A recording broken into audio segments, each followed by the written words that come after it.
찬양 후에 우리 강주국 목사님께서 나오셔서 내 평생의 한 가지 소원이라는 제목으로 은혜 나누겠습니다.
아멘. 잠시 기도하겠습니다. 하늘에 계신 우리 아버지, 오늘 이 봉독한 말씀 위에 성령으로 기름 부어 주시옵소서. 우리의 이성을 가지고는 도무지 이 말씀을 깨달아 알 수도 없고 믿을 수도 없고 그대로 지킬 수도 없사온데 성령께서 이 말씀을 친히 풀어주시고 이 말씀이 깨달아 믿어지게 하시고 다시 한번 우리의 눈이 열리고 귀가 열리고 우리의 입술이 열리는 그런 은혜가 있게 하옵소서. 예수님의 이름으로 기도했습니다. 아멘. 데이비드 브라이언트라는 목사님이 이런 얘기를 했습니다. 미국에 있는 신자 중에 교회 신자죠. 50%는 구원의 확신이 없다 했어요. 뭐 교회 예배 참석도 하고 헌금도 하고 하는데 구원의 확신이 없다. 그렇죠? 그 중에 95%는 성령에 대해서 모른다. 그의 인격도 모르고 성령이 하는 일도 모른다. 그렇죠? 왜? 학교에서 안 가르쳤으니까. 목사님이 안 가르치니까. 그렇죠? 그런 체험이 없다는 거죠. 이 성령은 영이잖아요. 영, 루하, 스피릿. 이게 영입니다. 영은 눈에 보이지 않잖아요. 그렇죠? 여기 하나님을 본 사람이 없어. 그 마귀의 세계, 용의 세계도 모르잖아요. 미꾸라지 뭐 용됐다. 또 뭐 용을 본 사람이 없잖아요. 마귀는 본 사람이 없어요. 그런데 그 영은 분명히 존재한다. 성령은 바람 같은 영이라는 거죠. 바람이 임의로 불면 너희가 알지 못하는 것처럼 성령도 바로 그러하다. 그렇죠? 영을 본 사람이 없어. 그러나 영은 바람은 존재하잖아요. 그 어마어마한 태풍은 집도 날리고, 그죠? 심지어 차도 날려버리고 올려버려요. 그런데 이 성령을 모르니까 예배에 참석해도 성경을 읽어도 설교를 수없이 들어도 그 말씀이 안 믿어져요. 그죠? 왜 그렇습니까? 이 성경의 저자는 성령이라. 성경이 시시한 책이 아니고 자그마치 4,000년 동안에 40여 명의 저자가 기록해놨다 하지만 사실은 솔로몬이 저자도 아니고 바울이 저자도 아니고 뭡니까? 성령이 저자라. 그죠? 그러니까 도무지 맨정신 가지고 이성을 가지고는 이 성경을 깨달아 믿을 수 없다는 거예요. 그 다음에 이 브라이언트 목사님이 하시는 말씀이 뭐냐 하면은 그 중에서도 교회 나온 신자 중에서도 전도를 안 한다. 단 2%만 전도를 한다 하는 거예요. 교회의 존재 목적이 뭡니까? 우리 선도가 살아갈 존재 목적이 뭐예요? 그것은 바로 이 복음을, 생명의 빵을 전하는 거예요. 이 생명이 들어가면은 영생을 하는 것이고 죽음에 대한 두려움도 없는 것이고 이 생명이 들어가면 뭡니까? 내 혼자 사는 것이 아니고 복음을 위해서 산다는 거죠. 그래서 바꾸고 말하면은 성령을 모르면은 전도가 불가능하다는 거예요. 그래서 고린도전서 12장 3절 보면요. 자, 보세요. 성령이 아니고는 누구든지 예수를 주시라 시인할 수가 없다. 그렇죠? 자, 성령이 아니고는 누구도 예수를 믿을 수 없다는 거예요. 이 성령이 예수님을 알게 하시고 신앙 고백을 하게 하시고 예수를 만나게 하고 믿게 하는 영이다 하는 거예요. 여러분 잘 아시는 대로 베드로가 주는 그리스도시요 살아계신 하나님의 아들이십니다. 신앙 고백을 했어요. 주님 뭐라 그래요? 야, 이 무식한 놈아, 니까지 어떻게 그걸 알았어? 에? 그 고백을 하게 한 이는 바로 성령이시다는 거예요. 아무도 몰랐는데 베드로가 이 엄청난 신앙 고백을 한 것인데 그것은 바로 성령께서 하신 일이다 하는 거예요. 여러분 요즘 현대 과학이나 문명이나 지식이 엄청 발달했어요. 뭐 지식의 정보가 넘쳐나잖아요. 말씀도 넘쳐나고 하는데 문제는 뭐냐? 영의 세계에 대해서 모른다는 거예요. 아무리 현대 과학 문명이 영의 세계에 대해서 연구하고 공부하고 별짓을 다 해도 영의 세계라는 것은 뭡니까? 인간의 이성으로 밝혀낼 수 없는 겁니다. 아무리 똑똑한 사람도 영이신 예수님을, 성령의 세계를 발견할 수 없어요. 내 힘으로 예수를 만나고 예수를 알고 믿을 수 없다는 얘기입니다. 그런 면에서 오늘 여기 우리가 있다는 것은 참 엄청난 기적이고 브레싱이죠. 그래서 모태 신앙을 가진 사람들 있지 않습니까? 어제 음악회에 두 분이 한 분은 체일리스트고 한 분은 싱어예요. 어린 아기를 안고 와서 공연을 하는 것을 제가 처음 봤습니다. 아기를 안고. 왜? 아기가 특히 떠들고 우러제키니까 할 수 없이 엄마가 아기를 안고 노래를 했어요. 아주 너무 감동이었습니다. 아기가 100일 된 아기를 안고 그 아이를 데리고 공연을 다닌 분이 있더라고요.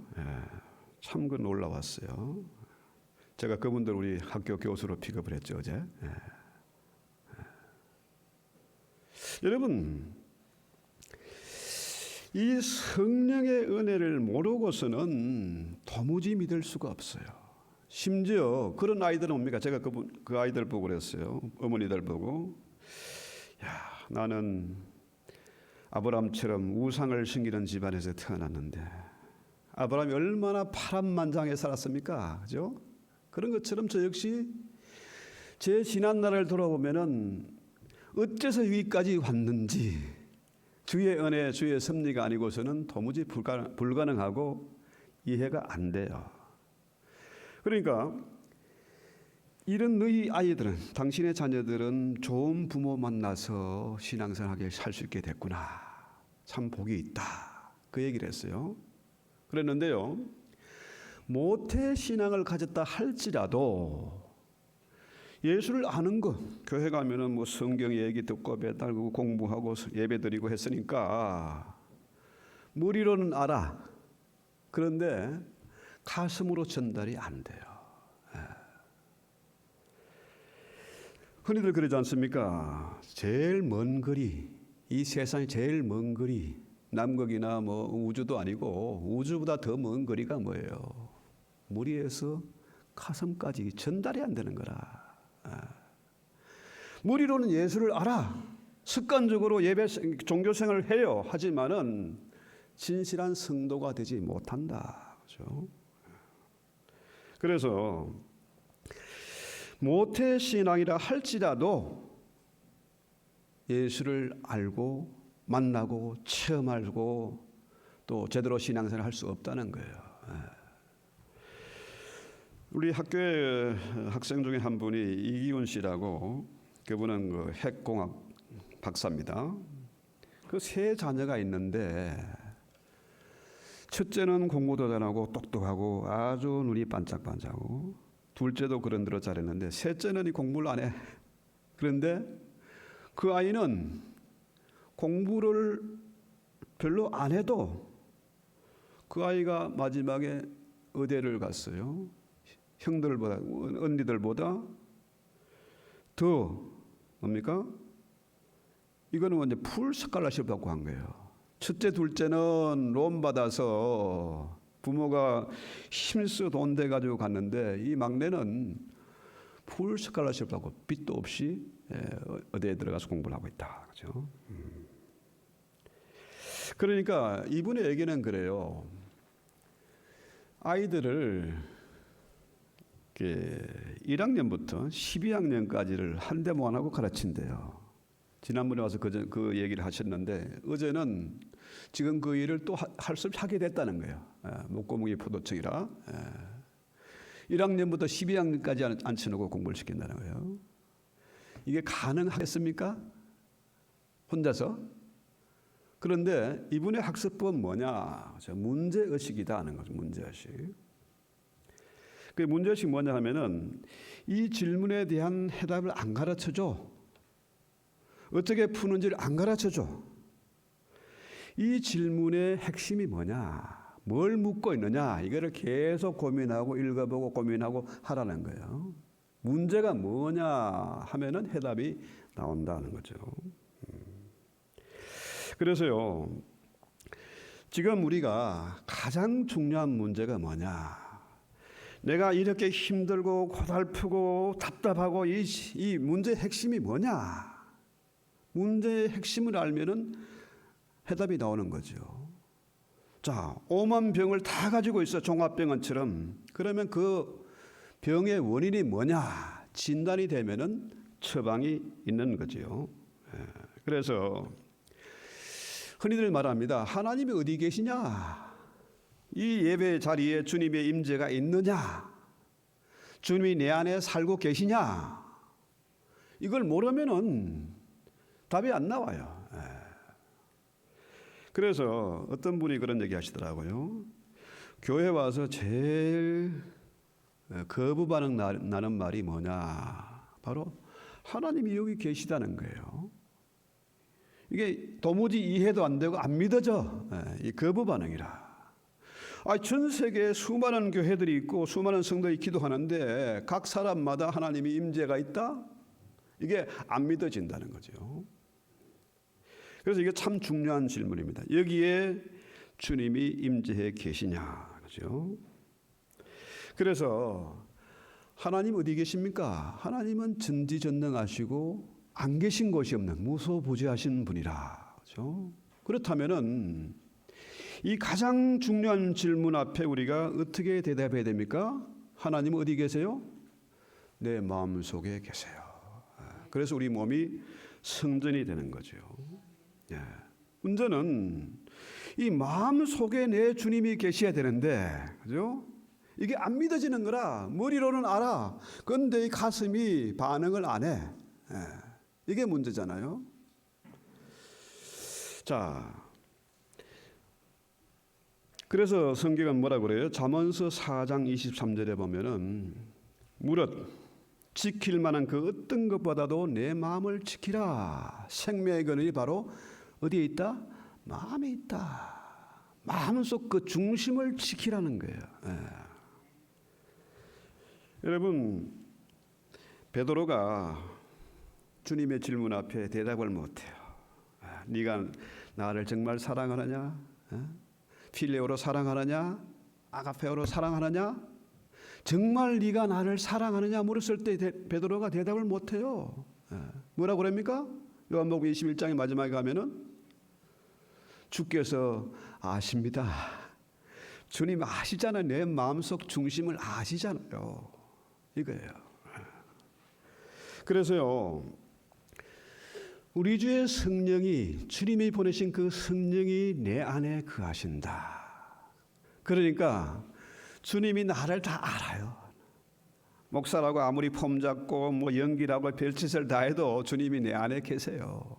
어떻게 속여 먹을 수가 있겠습니까? 어떻게 도망할 수가 있겠습니까? 그렇잖아요. 주님이 다 아세요. 그렇죠? 그래서 무릇 지킬 만한 그 어떤 것보다는 내 마음을 지키라. 이게 아주 중요한 거예요. 죽고 사는 문제고 영생에 관한 문제입니다. 이거 중요한 거죠. 그래서 오늘 본문에 뭐라 그래요? 14장 26절, 요한복음 14장 26절 뭐라 그럽니까? 보혜사 곧 아버지께서 내 이름으로 보내신 성령 그가 너희에게 모든 것을 가르치고 내가 너희에게 말한 모든 것을 생각나게 하시리라. 그렇죠? 여러분, 이 칼 발트라고 아주 유명한 정말 최고의 성경 신학자예요. 이분이 평생을 기독론 하면 예수를 아는 겁니다. 예수님이 어떤 분인지를 연구하는 학문이에요. 평생을 예수 연구를 했습니다. 그가 쓴 원고의 양이 3만 페이지가 넘는데 그중에 3분의 2만 페이지 정도를 예수 연구에 바쳤어요. 그런데 그가 예수를 연구하고 평생을 연구하다 보니까 예수님 연구에 빠질 수 없는 것이 뭐냐? 성령이야, 성령. 성령에 대해서 자기가 그것을 못하고 생을 마감한 거예요. 21세기 신학은 성령론이 중심이 돼야 된다. 이 얘기를 그분이 했어요. 그래서 문제는 이 성령에 대해서 신학교에서 잘 안 가르쳐요. 왜? 교수가 성령 체험이 없거든. 그러니까 어떻게 가르쳐요? 혹시라도 교회에서 목사님들이나 뭐 학생들이 성령 얘기하면은 저 또라이가 다 있나 그죠? 벌써 30년 전에 제가 한국에서 공부할 때 그때 교수님이 그런 얘기 하더라고요. 독일에 갔더니 그죠? 독일에 유학을 갔는데 아직도 성령을 믿는 또라이가 있다. 한국 학생 저거. 교수가 그러니까 할 말이 없잖아요. 자, 문제는 학교에서는 성령을 안 가르치지만은 실제로 목회를 하다 보면은 크리스탈 케어를 하면 어떻게 해요? 성령 없이는 이게 설명이 안 돼요. 도무지 이해도 안 되고 믿을 수도 없고 도무지 목회가 되질 않는 겁니다. 여러분, 전도 내 힘으로 되겠습니까? 정말로요, 10길 물속은 알아도 한 길 사람 성, 한 뼘도 안 되는 사람을 몰라요. 오죽하면 우주보다 더 먼 거리가 우리 에서요 가슴이거든요. 안 믿어지는 거라. 돌덩이보다 더 차갑고 단단한 우리의 마음을 어떻게 성령께서 들어오십니까? 그건 불가능한 거거든요. 아무리 목사가 연구하고 뭐 노력하고 온갖 심부름 다 해주고 통역해주고 병원에 데리고 다니고 해도 열립니까? 그거 안 돼요. 목회는 뭡니까? 전도는 성령 하나님이 하시는 일이다 하는 거죠. 그래서 이 영의 세계라는 건 뭡니까? 누구나 두 마음이 있어요. 어떤 사람은 육체의 지배를 받고 어떤 사람은 성령의 지배를 받아요. 바울이 고백하잖아요. 오호라 나는 공고한 사람이다. 내 안에 또 다른 법이 있다는 거예요. 어떨 때는 성령의 지배를 받고 어떨 때는 육체의 지배, 마귀의 지배를 받는 거라. 이게 없는 사람이 어디 있습니까? 이렇게 설교하는 목사도 두 마음이 있어. 왔다 갔다 해. 이쁜 여자 보면 눈이 돌아가고 좋은 차 보면 나도 저거 타봤으면. 그죠? 맨날 미국 와서는 맨날 올드카를 탔어요. 우리 집에 5개가 있는데 교회 차까지 전부 올드카예요. 언제 고장 날지 언제 사고 날지 몰라요. 그런데요,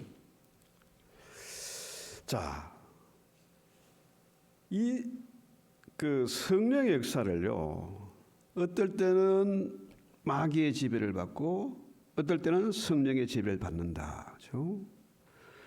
자, 예수님이 성령이 어떻게 해요? 우리 안에 계시잖아요. 그렇죠? 그럼 성령도 우리 생각 속에 역사하는 영입니다. 성령 그가 모든 것을 가르치고 생각나게 한다. 반대로 마귀란 놈도 우리 생각 속에 역사하는 거라. 마귀가 가룟 유다에게 예수를 팔 생각을 넣었더니 어떻게 해요? 마귀의 지배를 받으니까 가장 존경하고 가장 주님의 신임을 받고 사랑받았던 그 가룟 유다가 단돈 몇 푼에 예수님을 팔았잖아요. 왜? 마귀가 그 속에 역사하니까. 그죠? 그래서 성령이 오시면은 뭡니까? 늘 좋은 생각이 나고, 그죠? 또 긍정적인 생각을 하게 되고 사랑하게 되고. 그런데 반대로 마귀가 내 속에서 악한 영이 역사하면 뭡니까? 자꾸 미운 사람이 생각나고 시기하고, 그죠? 분쟁을 일으키고, 그죠? 반대로 성령이 우리 안에 역사하시면은 우리의 귀가 열리게 되고 사단의 말이 들리는 것이 아니라 하나님의 말씀이 들리고 생각나게 되는 거죠. 그래서 보혜사 성령은 뭡니까? 보혜사라는 것은 컴포터지요. 우리의 위로자가 되시고 변호사가 되시고 인도자가 된다는 거죠. 예. 성령은 보혜사 성령은 진리의 영이다. 이 진리를 가르치고 진리의 말씀이 생각나게 한다는 거죠. 그래서요, 흔히들 그러지 않습니까? 성령 충만하면은 이 성경 말씀이 깨달아지게 되고 믿어지게 되고 늘 생각나요. 그러니까 성령 충만한 학생은 당연히 공부도 잘하게 돼요. 왜? 성령은 지혜와 지식의 영이잖아요. 그렇기 때문에 성령 충만한 학생이 뭡니까? 사랑받게 되고 인정받게 되고 공부도 잘하고 우등생 되는 거죠. 그래서 시험을 칠 때도 그렇지 않습니까? 다 배운 거잖아요. 배운 걸 시험 치는 거라. 그런데 이 생각이 안 나면 도무지 답을 쓸 수가 없잖아요. 흔히들 나이가 먹어가면 어떻게 해요? 깜빡 자꾸 잊어버리죠.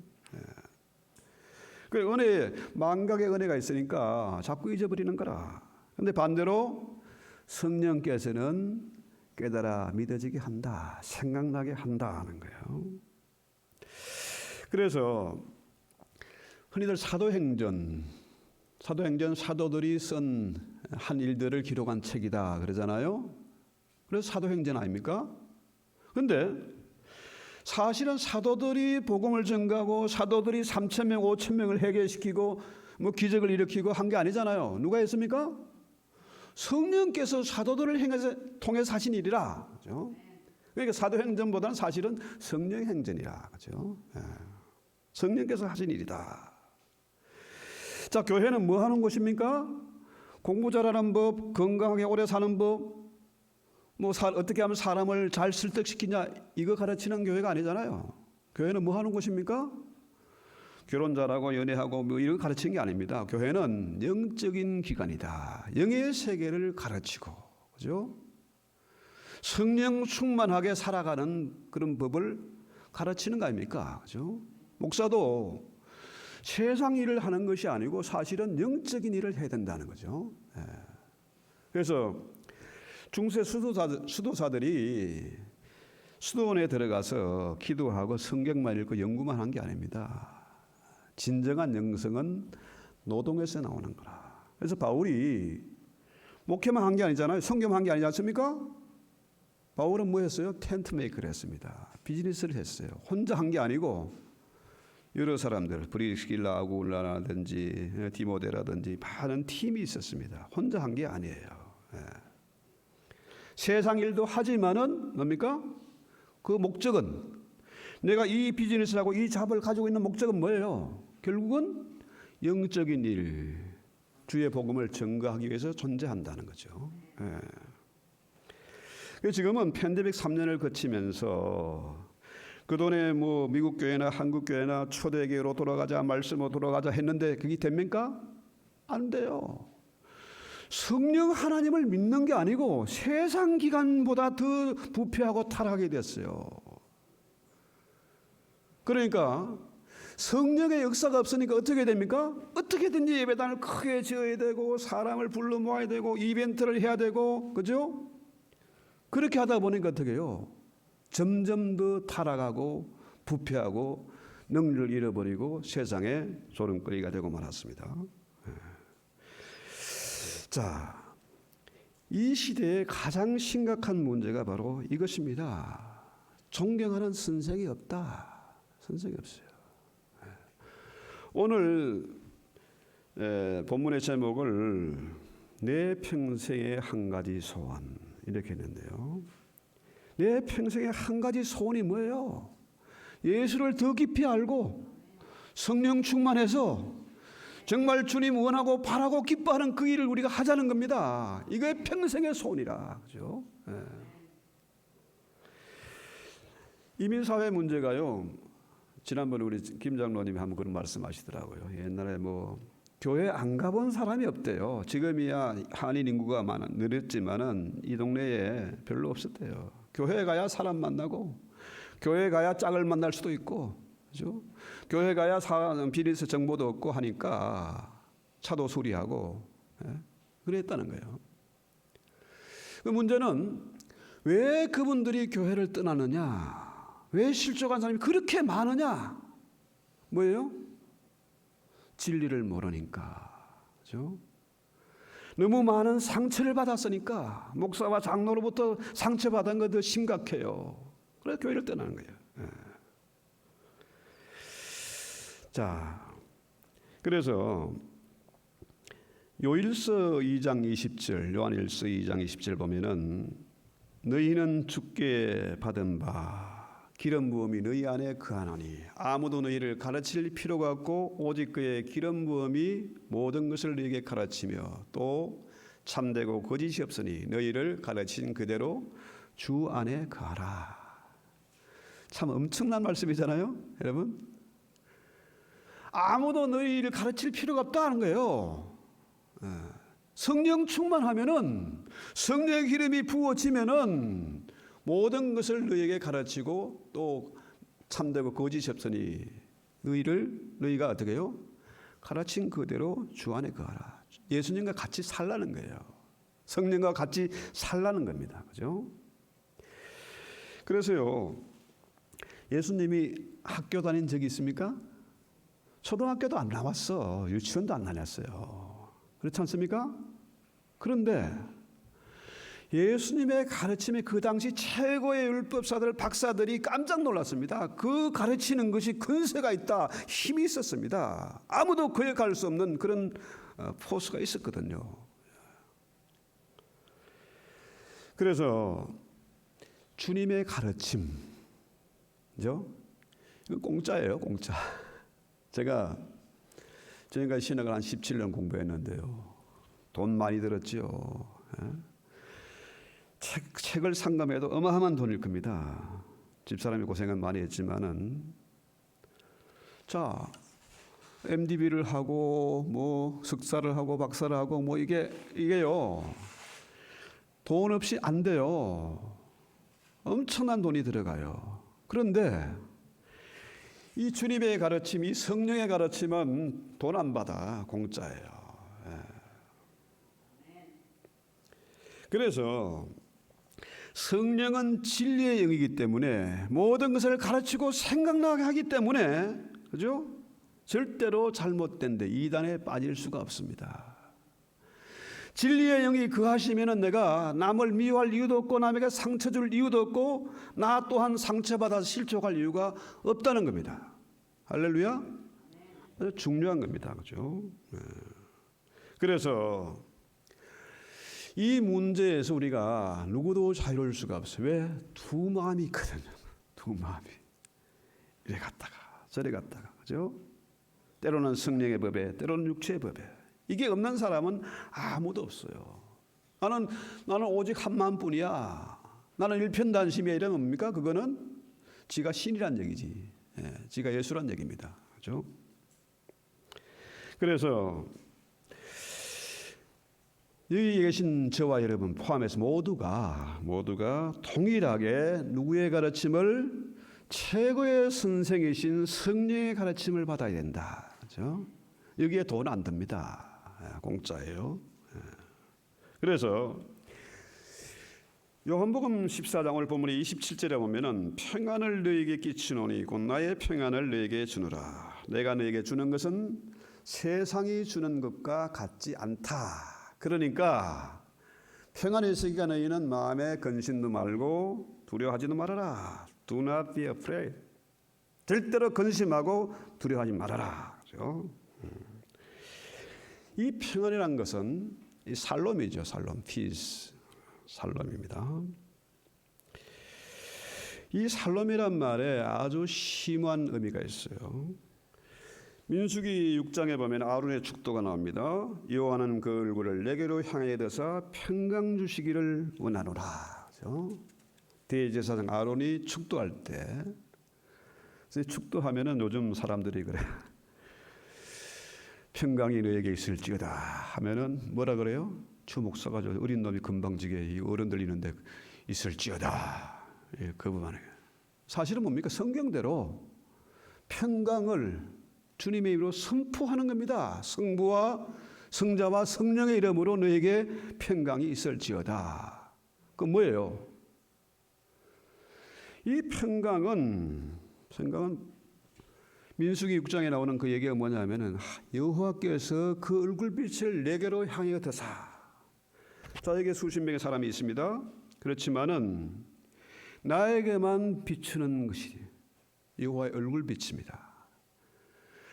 7 눈동자를 가지고 촛불 사이를 다시니까. 그러니까 하나님의 그 얼굴빛, 하나님의 빛이 각 사람에게 다 비치는 겁니다. 그렇죠? 그 성령이 내 안에 계세요. 그러니까 하나님이 늘 우리가 잘 때나 누울 때나 앉았을 때나 일할 때나 운전할 때나 어디든지 뭡니까? 하나님의 얼굴이 나를 비추고 있다는 거예요. 이것이 진정한 평강이다. 여러분 감시 카메라, CCTV 이런 게 많잖아요. 요즘은 다 감시를 합니다. 그 CCTV는 고장 날 수도 있어요. 망가집니다. 또 CCTV 사각지대가 있습니다. 그러니까 어떻게 해요? 도둑놈들이 들어갈 때, 은행 틀로 들어갈 때 뭡니까? 그거부터 부수고 들어가는 거죠. 그런데 하나님의 눈동자는 늘 우리를 지켜보고 계신다. 잠잘 때도. 그래서 이 하나님의 평강이 어디서 오냐? 하나님의 평강은 바로 나를 늘 지켜보고 계심. 우리 가정, 우리 자녀, 우리 비즈니스 모든 것을 지켜보고 계시다. 그렇죠? 그래서 시편 48편 22절에 보면은 여호와께서 말씀하시되 악인에게는 평강이 없다. 하나님의 자녀에게는 성령에 거하시는 우리 몸이 성전된 우리에게 늘 평강이 있어요. 그죠? 때로 불안하다가도 성경 말씀이 생각나고 다시 평안을 찾는 거예요. 그런데 악인에게는 평강이 없다. 악인들은 뭡니까? 하나님을 모르는 사람들, 그죠? 마귀의 종이 된 사람들이에요. 이 사람들에게는 뭡니까? 저들이 돈이 좀 많아, 일시적으로 평안해. 그런데 기분 좋지만은 그는 뭐 돈 때문에 늘 불안하고 초조해. 근심이 많아. 그렇죠? 세상이 주는 평안은 일시적인 것이고 거짓된 것입니다. 마귀가 주는 것은 평안이 아니라 불안과 염려, 근심이다. 마음속에 늘 복잡하고 트러블이 일어나요. 그렇죠? 그런데 제가 있는 곳에는 평강이 없다. 그렇죠? 사단의 꼬임은 뭐예요? 야, 돈이 최고야. 돈이면 뭐든지 다 할 수 있어. 나를 믿어. 그러면은 내가 너에게 평안을 줄게. 뭐예요? 거짓말이잖아요. 성경을 거짓말로 만들어요. 또 많은 사람들, 대부분의 사람들이 그 마귀의 꼬임에 넘어가서 돈이 최고인 줄 알아. 그렇죠? 자, 이 마귀란 놈은 뭐예요? 지가 하나님이 된 거라. 돈이 하나님이 되어 있는 거예요. 문제는 오늘날 이 시대의 교회와 성도들이 이 마귀의 꼬임에 넘어가서 하나님을 믿지 않고 돈을 믿고 있다. 그렇죠? 자, 그런데요, 우리의 최고의 스승이신 성령님, 우리 예수님은 뭡니까? 근심과 불안을 주는 것이 아니라 우리 마음속에 평안을 주세요. 살롬을 주십니다. 자신감을 심어줍니다. 괜히 주님의 말씀을 들으면 기분이 좋아지고 자신감이 생기고 시간 가는 줄을 모르는 겁니다. 기도할 때, 예배할 때, 말씀을 들을 때, 성경 읽을 때 시간 가는 줄 몰라요. 자, 주님이 주시는 평안은 시시한 것이 아닙니다. 그렇죠? 최고의 평안이에요. 세상이 알 수도 없고 세상이 줄 수도 없고 세상이 뺏어갈 수도 없는 평안입니다. 그렇죠? 그래서 주님은 어떻게 해요? 풍랑이는 바다에서도 춤을 쉴 수가 있었고 빌라도의 법정에서도 평안을 누렸고 심지어 십자가 상에서도 평안이 있었어요. 그러니까 아버지여 저들의 죄를 용서해 주시옵소서. 그렇죠? 미워하는 것이 아니고 평안이에요. 여러분 옛날 선생들은요 제자들을 종놈 이상으로 부려먹었습니다. 자 스승님 저를 제자로 받아주십시오 하면 뭐부터 시킵니까? 물기로 오고 빨래하고 장작 패고 별짓 다 시켰어요. 말 안 들으면 매질도 하고. 그런데요 스승이 제자에게 뭘 가르쳐 주는 게 아닙니다. 한 10년 동안 같이 사는 겁니다. 같이 살아. 주님이 최고의 선생인 주님이 나와 5년을 살고 10년을 살고 살다 보면은 주님을 알아가게 되고 더 깊은 단계에 들어가게 되고 가까워지고 그죠? 같이 사는 거예요. 목회는 뭐냐? 전도는 뭐냐? 같이 사는 겁니다. 내 삶을 오픈하고 공동체로 같이 사는 거예요. 그런데 목사가 집에 집이 크고 비싼 가구도 많고 이러면 어떻게 해요? 교인들 올까 봐 겁나. 문 닫아 걸어. 그러니 목회가 되겠습니까? 어떻게 제자를 삼을 수 있겠습니까? 그죠? 그래서 우리 주님은요 같이 사는데 이 가르치는데 돈 안 받습니다. 공짜예요. 성경에 뭐라고 그럽니까? 성경에서는 말라기 1장 10절에 보면요. 자, 내 사단에 제발 좀 헌금 재물 가져오지 말라는 거예요. 헌금 필요 없어. 내가 너희 헌금 안 받겠다 이거예요. 재물 안 받겠다는 거예요. 차라리 그 꼴 보기 싫으니까 성전 문을 누가 닫아버렸으면 좋겠다 이 얘기입니다. 왜 그랬을까요? 하나님 우리에게 뭘 바라는 게 아닙니다. 그분이 창조주시야. 모든 것이 하나님의 것이에요. 다 하나님이 다 아시는 겁니다. 그러니까 그런 가정한 제사, 가정한 재물 가져오지 말라는 거예요. 이 진리를 깨달아낸 겁니다. 주님이 로마서 3장 15절에 보면은 화목제물로 우리를 들으셨다는 거죠. 화목제물, 피스 오프링. 이거 제바 셀람임 거든요. 셀람. 이 셀람이 뭐냐면 살롬에서 나온 말입니다. 복수예요. 복수. 자, 화목제는 주님이 주시는 살롬은 내 혼자 누리는 게 아닙니다. 나 혼자 잘 먹고 잘 살아 주는 게 아니에요. 하나님을 사랑하고 이웃을 사랑하고 하나님과 화목하고 형제와 화목하고 이거예요. 그때 진정한 살롬이 있다는 겁니다. 평안이 있다는 거죠. 내 혼자 누리는 평안이 아니다. 오늘날 교회에 대부분의 성도들이 부담이 뭐냐? 재물입니다. 헌금이에요. 헌금. 11조. 교인들은 몰라도 담밖에 있는 사람들 다 이방인들도 11조 다 알아요. 그것 때문에 신앙생활을 못해. 팬데믹 3년 되니까 이게 할렐루야 은혜가 된다 이거. 헌금 안 해도 되고 골프장에 나가도 되고 끝났다 만세다. 그렇죠? 그런데요. 우리 예수님은 어떤 분이세요? 헌금 가져오지 말아라는 거예요. 그런 가정한 거짓된 예배 드리지 말아라. 그죠? 주님이 친히 유월절 양으로 화목제의 제물이 되신 겁니다. 제사 지낼 제물이 있어야 되잖아요. 돈 들어갑니다.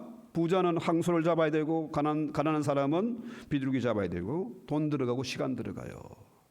그런데 예수님이 친히 화목제의 제물까지 준비하신 거라. 그러면서 우리에게 평안을 주시는 겁니다. 자, 너희 목마른 자라 물로 나오라.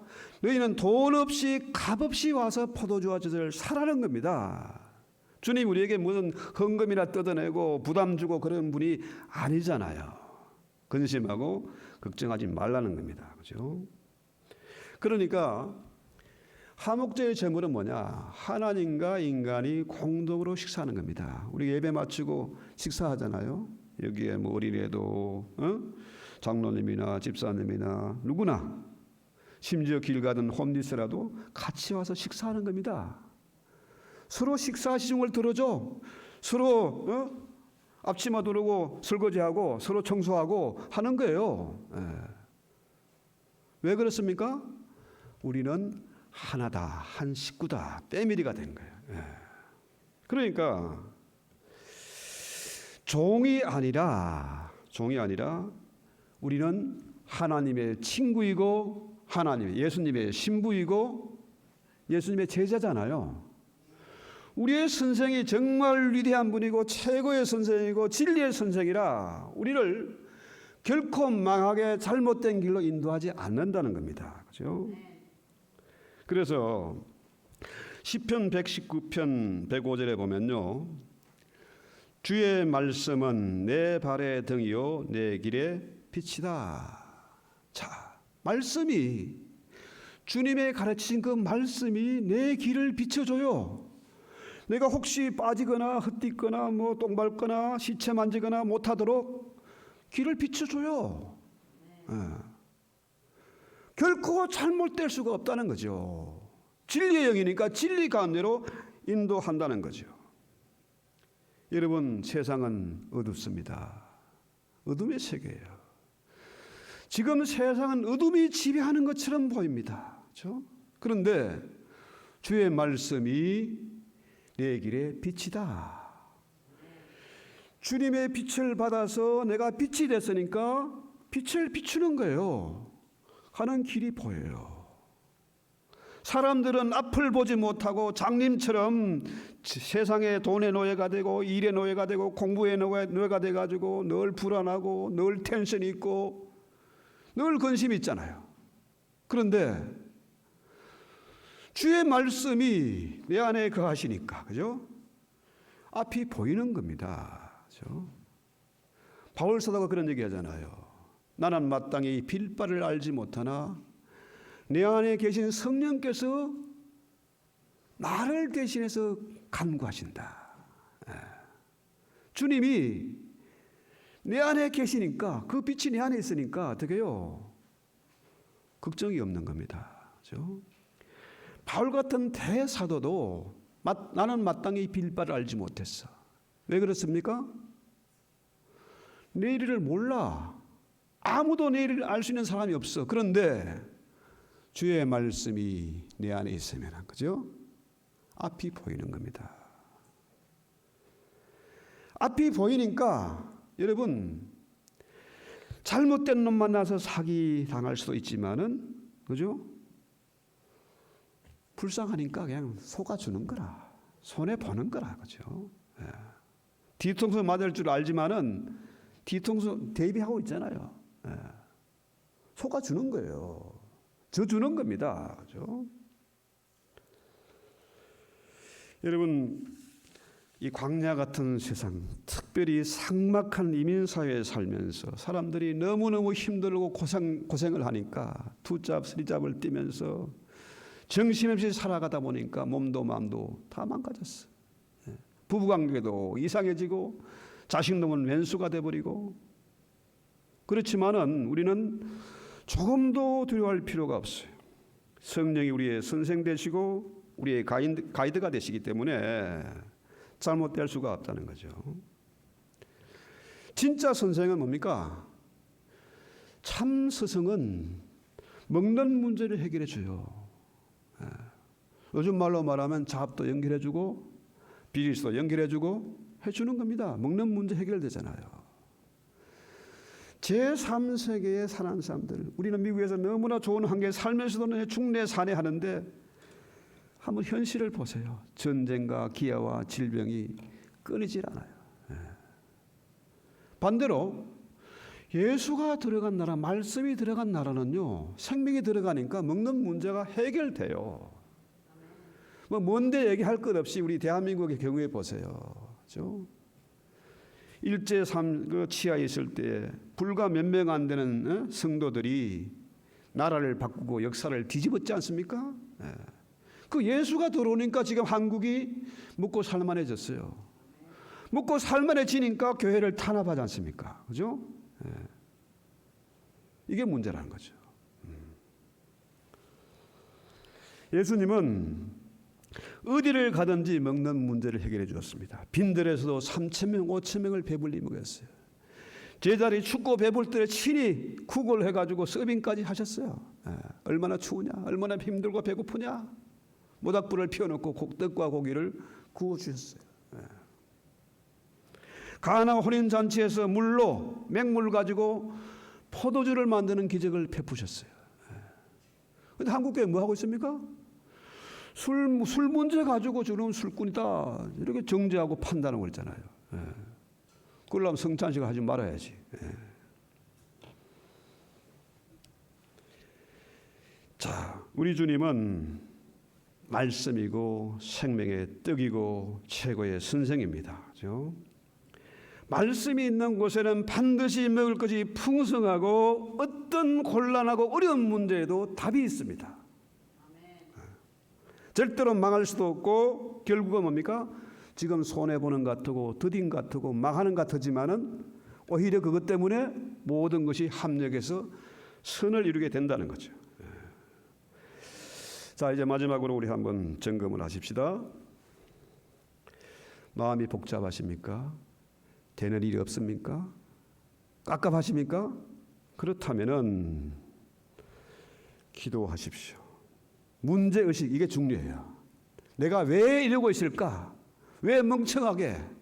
왜 이런 힘든 일을 겪고 있을까? 여기에서 뭡니까? 문제의식이 생기는 거예요.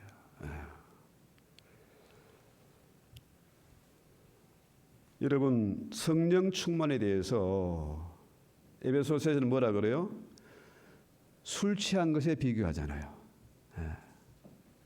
성령 충만하고 술 취하는 거하고 비슷한 점이 있어요. 내 의지대로 안 되는 거라. 술 충만하면 지랄 충만해. 온갖 이상한 소리 다 짓거리고 수사를 부리고, 그죠? 돈도 쥐뿔도 없으면서 오늘 내가 쏜다. 돈 날리고 건강 망치고. 내 의지대로 안 돼. 술의 지배를 받으니까, 술 충만하니까 망하는 거죠. 온갖 추태를 부리고. 그런데 성령 충만하면은 성령의 인도를 받습니다. 그죠? 성령 충만하면은 쓸데없는 말보다는 베드로처럼 참 고상하지요. 파워가 있지 않습니까? 그의 설교에 3,000명, 5,000명이 막 뒤집어졌다니까요. 그 무식했던 베드로가 참 희한하지 않습니까? 성령 충만하면은 내가 생산적인 말을 하게 되고 내 삶이 저들에게 빛이 되고 본이 돼서 나도 어떻게 하면 당신처럼 살 수 있겠냐? 나도 어떻게 하면 우리 자녀들 저렇게 변화시킬 수 있겠느냐? 이게 되는 거예요. 그래서 저는요, 여기 와서 한 18년이 지났는데요. 19년 됐는데 제가 늘 기도하는 게 그거예요. 내가 큰 뭐 교회를 만들고 뭐 대단하게 뭐 폼 잡고 이런 게 아니고 내 할 수 있는 최선의 일은 뭐냐? 하나님의 사람은 이렇게 살아야 한다는 것을 보여줘야 되겠다. 그렇죠? 가정을 오픈했습니다. 그러다 보니까 애들이 힘들고 와이프도 힘들죠. 가정을 오픈한 거예요. 이렇게 살자. 그렇죠? 세상에는요, 힘이 있습니다. 힘이라는 건 보이지 않아요. 성령이 보이지 않습니다. 보이지 않지만은 어마어마한 권력이 있어요. 돈의 권력이 있고요. 또 권세, 그런 포지션이 또 힘이 있고 많이 하는 것, 그렇죠? 이런 힘이 있습니다. 그런데 자, 이 보이지 않는 힘은 뭡니까? 여러분 뭐 요즘 딥스테이트 이런 얘기 많이 하잖아요. 눈에 보이지 않지만은 깊이 수백 년을 내려온 그 뿌리 깊은 정부가 있다는 거지. 딥스테이트. 눈에 보이진 않는데 그 어마어마한 돈, 그 권력을 가지고 세상을 요리하는 그 세력이 있다는 거죠. 돈만 가지고 돈 있으면 자기가 최고인 것처럼 세상을 자기 멋대로 요리하는 그런 세력이 있다는 거예요. 그 전쟁이 지금 벌어지고 있지 않습니까?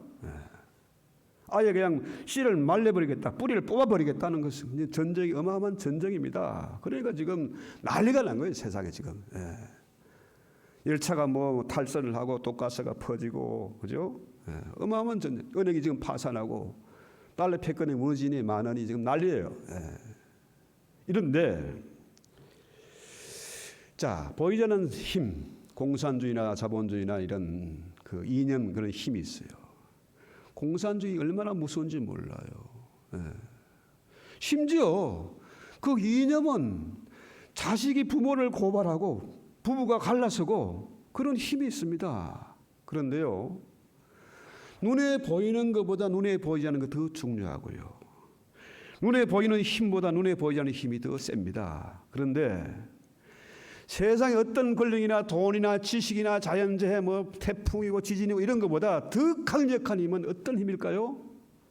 우리의 최고의 스승이신 성령, 천지를 창조하고 만물을 다스리는 그 성령의 힘이 가장 강력하다. 그래서 마지막 결론은 뭘까요? 우리의 스승, 최고의 스승이신 성령께 기도해라. 그렇죠? 구하라. 야고보 1장에 나오잖아요. 누구든지 지혜가 부족하거든 꾸짖지 않고 후히 주시는 성령께 구하라. 그리하면 모든 것을 주시겠다는 겁니다. 내 평생에 한 가지 소원은 뭡니까? 솔로몬처럼 성령의 지혜를 구하는 겁니다. 내 평생에 한 가지 소원은 돈의 지배를 받지 않고 성령의 능력으로 나부터 변화되고 가정을 변화시키고 교회를 변화시키고 세상을 뒤집어 엎자. 그렇죠? 로마의 그 천년 세력, 그 철의 제국이 어떻게 무너졌습니까? 성령의 바람 앞에 무너졌잖아요. 그 소수의 기독교인들, 그죠? 심지어 무덤 속에, 동굴 속에 살던 그 소수의 세력들이 로마 제국을 무너뜨렸지 않습니까? 문제는 기독교가 370년에 로마의 국교가 되고 나니까 타락한 겁니다. 타락했어요. 무너졌습니다. 그렇죠? 우리 한국도 미국도 지금 구라파도 뭡니까? 너무 풍요로워지니까 먹고 살만하니까 사람들이 하나님을 믿지 않고 성령의 가르침을 따르지 않고 돈의 지배를 받고 일의 지배를 노예가 되고 공부의 노예가 되고 무너진 거예요. 지금 3년 팬데믹 기간 동안에 교회가 무너지고 엄청난 어려움을 겪었지만은 이것이 끝이 아닙니다. 하나님의 섭리 가운데 어떻게 해요? 참과 거짓을 가르고 알곡과 쭉정이를 가르고 양과 염소를 가르고 마침내 하나님의 사람들이 말씀으로 돌아가고, 그죠? 교회가 교회다워지고 마침내 악의 세력들은 물러갈 것이고 안개처럼 사라지게 될 것이고 이 마지막 시대에 위대한 수세 잔치가 있을 것이다 하는 거예요. 놀라운 부흥이 일어나게 될 것이다. 이 일은 누가 하는 일입니까? 내가 하는 일이 아니고 성령 하나님께서 저와 여러분을 통해서 그 일을 이루실 것이다. 저는 이걸 믿어요. 자, 문제에 대한 해답이 있습니다. 질문에 대한 해답이 있습니다. 내 평생의 한 가지 소원은 뭡니까? 최고의 선생이신 주님의 가르침, 성령의 인도함을 받는 겁니다. 자, 우리 찬송하고 기도합시다. 오늘 말씀